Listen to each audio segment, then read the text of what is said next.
Do you want me to give the audience demographics first? Just, not necessarily, just however you kind of want to. I mean, is there a specific audience demographic other than us? Not really. Okay. Give us your best shot, man. Okay. We're ready for you. All right.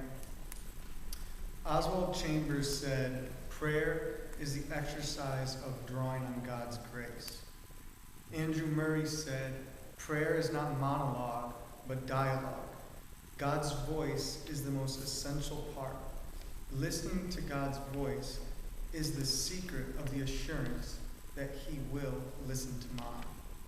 And Charles Stanley said, "The essence of prayer is a period of time set aside to contemplate the Lord, to listen to Him, and to allow Him to permeate our spirits." Prayer is seen like all throughout the Bible. Jesus is seen retreating from people to pray alone. Jesus is seen waking up early to pray alone. And Jesus is seen staying up even later to pray alone. His disciples even inquire of him, "Teach us how to pray, Lord." And prayer seemed to be where Jesus would go to be with his Father, to meet with his needs that day, to go to be with his Father, and to have his needs of energy, courage, peace met that day. And it seems that he would do what Oswald Chambers said, as drawing on the grace of God. Prayer was, we could say, Jesus' life support to his Father. I sometimes like to think of us, we're like a battery or a phone, and batteries have a certain amount of life on them. On the new phones, you actually see exactly like what percentage there is of battery, 76%, 39%, and they dwindle until we need to be plugged in and connected to the wall, and that's where we get recharged. And so prayer is kind of this life support connection. And if you take away the life support connection, a life support, they die.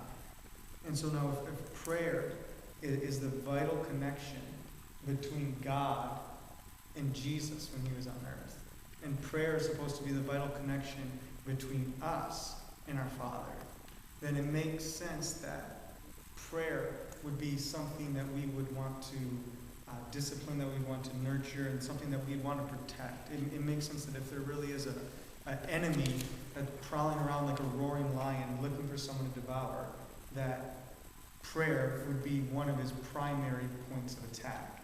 And that's why Jesus says that, he says, "Remain in me, and I will remain in you."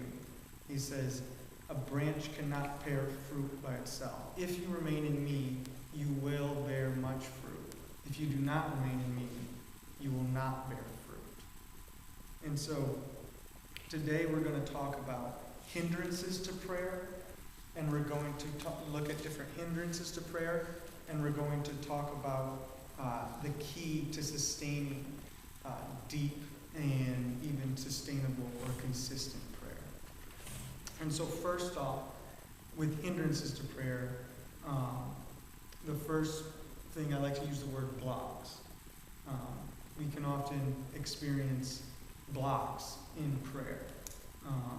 There can be seasons where it just doesn't feel like our prayers is easy. It feels like it's bouncing off the walls. It feels like when we read scripture that it's just glazed over and our eyes just see it. And that doesn't mean that we're a bad Christian those months. It doesn't mean that we've even lost. That's one of the deceptions I fell in this year, thinking, well, at some time in my life, prayer was really easy, or I wanted to go to prayer, I desired to go to prayer, and now it's way harder.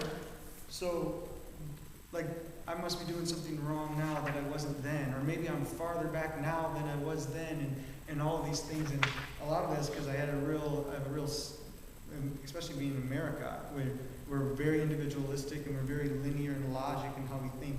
We just think very just static and logical, that and we don't see things as dynamic or as interwoven as a spirit, as a life that God can be. And so the first blocks that we talk about, and again, these blocks aren't just, we are almost inevitable to experience them.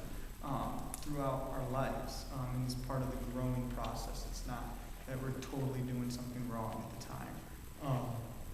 But the first block we have down is demonic. Now, that's not to be like weird and crazy spiritual, like, oh, demonic, but and I think the more that we just realize the reality of certain things, the less, Hollywood does a good job of making, spiritual forces look like this creature in the corner, that's out to get you. Or for some reason, it's always in the darkest place of your house.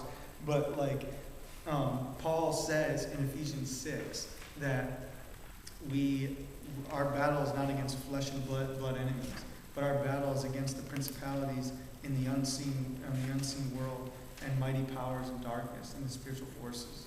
And he says that's why we must put on the full armor of God. And so that means that there's no Christian, but there's not even any creature on earth that is not battling, spiritual forces at times. And it's not, to sound weird or to go around like we're like we can't do anything about it, or that we're a Christian superhero, and trying to do that. But an example of this is in Daniel chapter 10. So here in Daniel chapter 10, Daniel is fasting and praying because he's mourning over the spiritual state of Jerusalem. He realizes his people have him and his people have gone far from God, and so Daniel wants to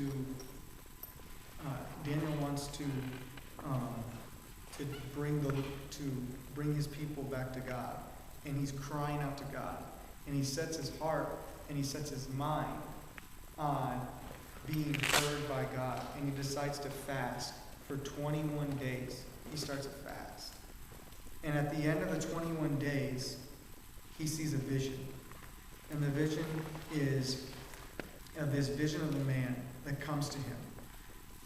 And the vision, he says, the man touched me, and I began trembling on my hands and my knees.